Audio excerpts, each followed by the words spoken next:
Hello and welcome to episode 9 of Random Topics with Jack, where we explore the intriguing and sometimes controversial topics that shape our understanding of the world. I'm your host Jack, and last time we went on a wild ride through the world of Final Fantasy, exploring everything from the iconic games and music to the captivating movies and collectible treasures. It was a real blast from the past, and I am still feeling the magic. But this time we're switching gears and heading for something a little bit sweeter. You know, sometimes the best ideas come from the most unexpected places. Like, for example, a visit to the Chocolatarium in Edinburgh during the Fringe Festival. It was a real eye-opener, and I highly recommend it to anyone who loves chocolate.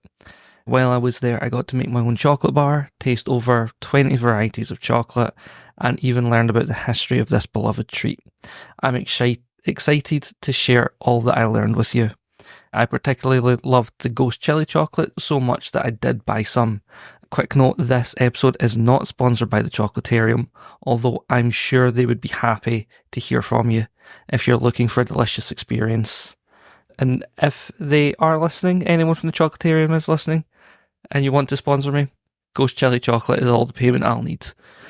So we're diving headfirst into the world of chocolate, exploring its history, its global impact, and even some of the hottest trends in the industry. So whether you're a chocoholic or just have a bit of a sweet tooth, get ready to indulge in a delicious journey through the world of chocolate. Let's get started. So the story of chocolate is a delicious journey that spans thousands of years, beginning with the ancient Mesoamericans who first cultivated cacao. The cacao tree, native to what is now southeast Ecuador, was domesticated over 5,000 years ago. The Olmecs, one of the earliest civilizations in Mesoamerica, are believed to be the first to cultivate cacao, followed by the Maya and Aztecs. The Maya held cacao in high esteem, using it in various rituals and as a drink during ceremonies. They believed it had aphrodisiac properties and even considered it a gift from the gods. The Aztecs took cacao's significance a step further by using cacao beans as a form of currency. These beans were so highly valued that they were used to pay for goods and services, and even as tributes to rulers. Cacao wasn't just a currency, it was a symbol of wealth and status. Chocolate then made its way to Europe in the 16th century, primarily through Spanish explorers. The first documented evidence of cacao beans being presented to a European court dates back to 1544. Initially, Europeans were sceptical of chocolate as it was consumed as a bitter drink. However, it quickly gained popularity, especially among the aristocracy, who began to sweeten it with sugar and spices. By the 17th century, chocolate had transformed into a fashionable drink across Europe, believed to have medicinal and aphrodisiac qualities. The addition of sugar and milk led to the creation of the sweet chocolate that we know today. The Industrial Revolution in the 19th century further revolutionised chocolate production, making it accessible to the masses and leading to the development of solid chocolate bars. From its ancient roots in Mesoamerica to its modern-day popularity, chocolate has come a long way. It's amazing how something so simple can have such a rich and fascinating history. Chocolate is a beloved treat worldwide, and its consumption varies significantly by country. Germany leads the world in total chocolate consumption, with a staggering amount consumed annually. The United States follows closely behind, showcasing the country's love for chocolate in various forms. France, known for its gourmet chocolate, ranks high in consumption as well. When it comes to per capita consumption though, Switzerland takes the crown. The Swiss average of 8.8 kilograms of chocolate per person annually, reflecting the country's tradition of high quality chocolate production and consumption. And chocolate's not just a treat, it's a cultural experience.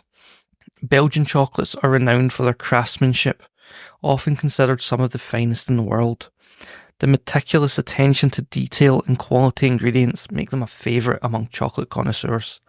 Mexican hot chocolate, on the other hand, is known for its spiced flavour, often incorporating ingredients like cinnamon and vanilla. Unlike the sweet hot chocolate commonly found in other cultures, Mexican hot chocolate offers a rich, complex taste that reflects its cultural heritage. From Germany's impressive total consumption to Switzerland's remarkable per capita figures, chocolate is a global phenomenon that brings joy to many. The cultural variations in how chocolate is enjoyed, from the Belgian chocolates that we spoke about and the spice warmth of the American hot chocolate, add to its rich tapestry.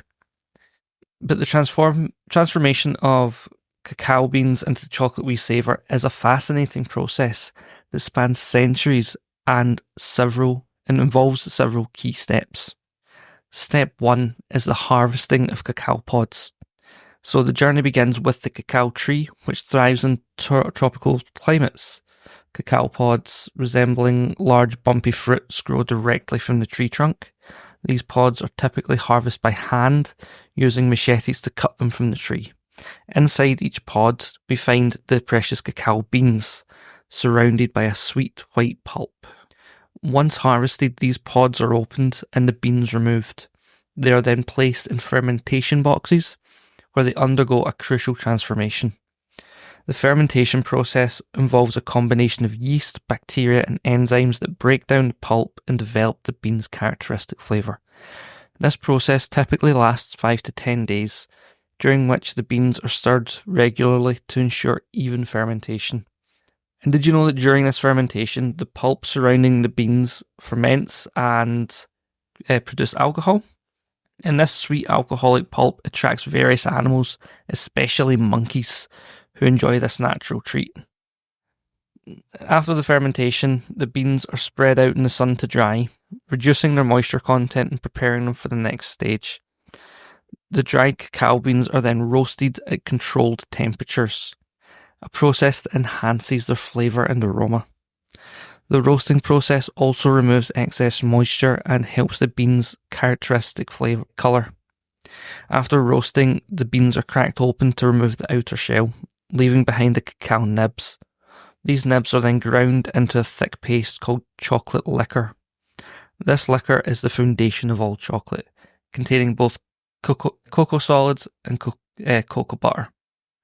The chocolate liquor undergoes a crucial step called conching, where it is continually mixed and aerated for several hours or even days.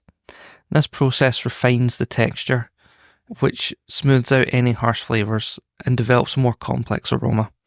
After conching, the chocolate is then tempered, which involves carefully cooling and reheating the chocolate to stabilise it.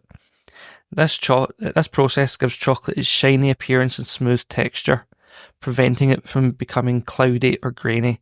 And if you try tempering chocolate at home, the best way to tell if you've got your temper right is when it hardens, if it has a crack when you break it, or if it just kind of bends.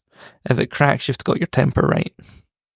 So, depending on the desired type of chocolate, various ingredients are added. For milk chocolate, milk powder is incorporated while dark chocolate remains pure. Sugar is added to adjust the sweetness level. The chocolate is then poured into moulds or shaped into bars, ready to be enjoyed. The journey from bean to bar is a testament to the artistry and precision involved in chocolate making. It's a process that combines ancient traditions with modern technology, resulting in a delicious treat that we all know and love. So like I said, I fairly recently embarked on a fun and delicious adventure making my own chocolate bar, and I came up with the name Jack's Fire Ramen for it, and it was a fascinating experience. It allowed me to appreciate the intricate process even more. It was an absolutely exciting day when we were making the chocolate bars. We got to choose between milk and dark chocolate. I opted for dark chocolate as I just kind of prefer dark chocolate to milk chocolate. The process of pouring the chocolate into the moulds was meticulous and rewarding because you had to make sure there was no air bubbles and it was all level. And yeah, the end result, it was a batch of homemade dark chocolate bars, bursting with flavour and a sense of accomplishment.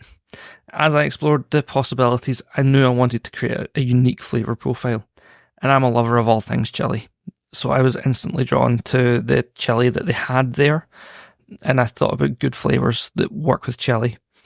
Salt is an obvious one. Salt and chili chicken from the Chinese is a kind of guilty pleasure of mine.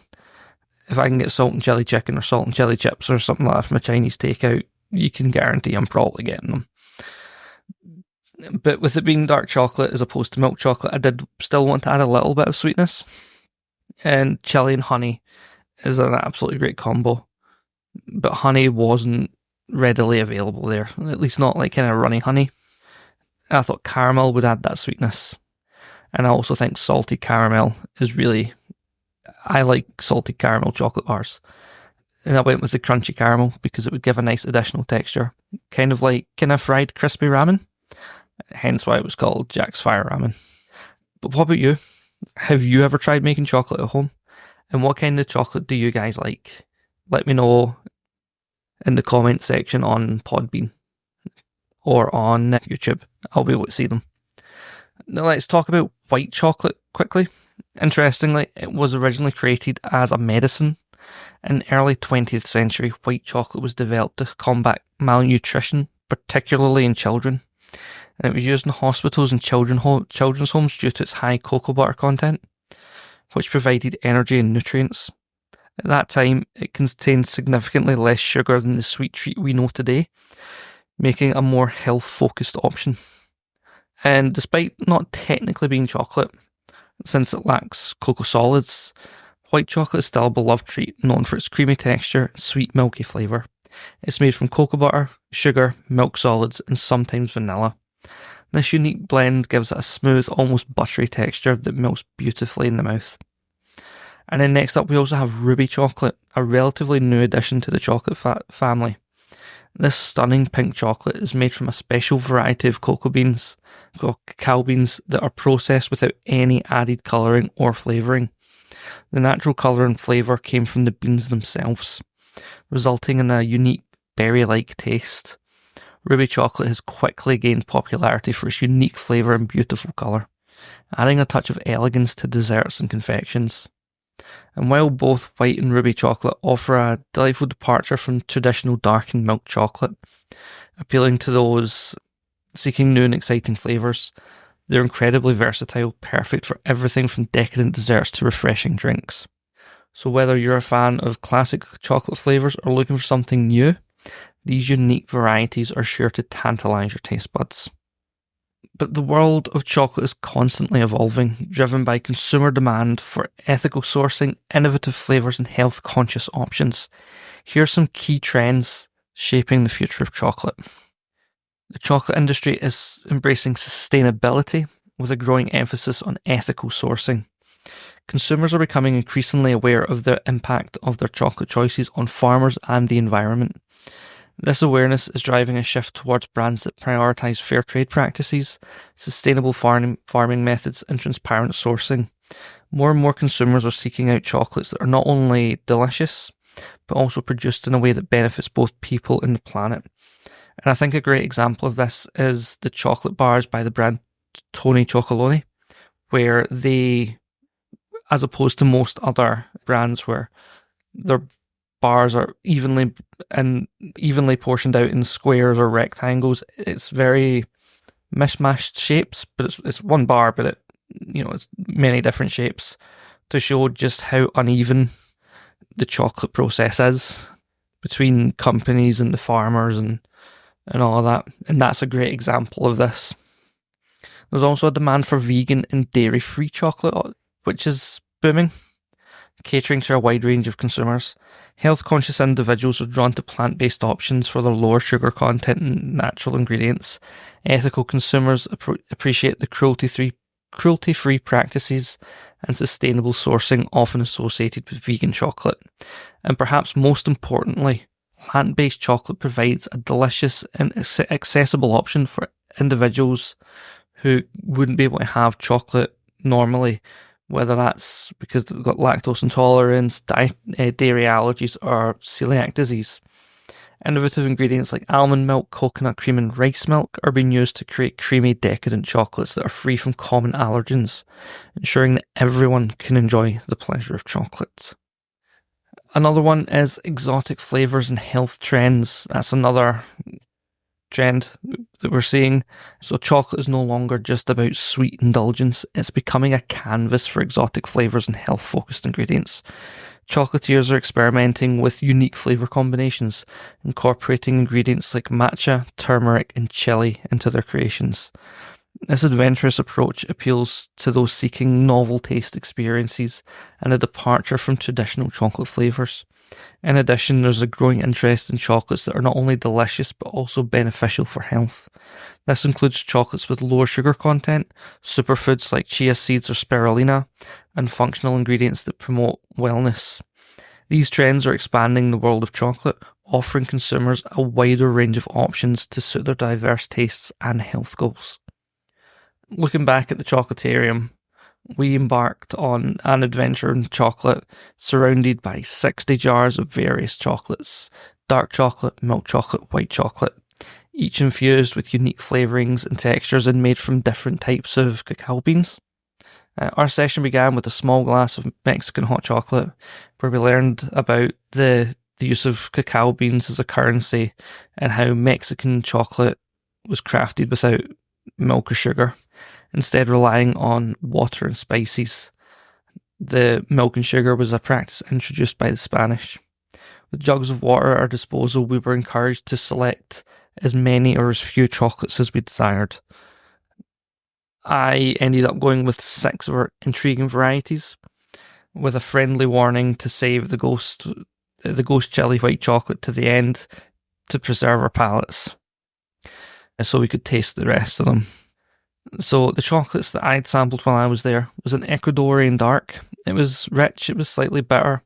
It was a true dark chocolate lover's delight. We had a peppermint swirl, which was a blend of dark milk and white chocolates in a kind of marble effect, harmoniously tied together with a refreshing peppermint flavour. Guinness dark chocolate, which captured the essence of a good pint of Guinness, offering a unique twist. Caramel and mint milk chocolate, which is a delightful balance of minty freshness and sweet caramel.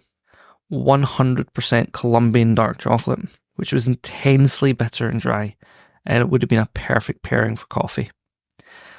And finally, the Ghost chili white chocolate, which was by far my favourite.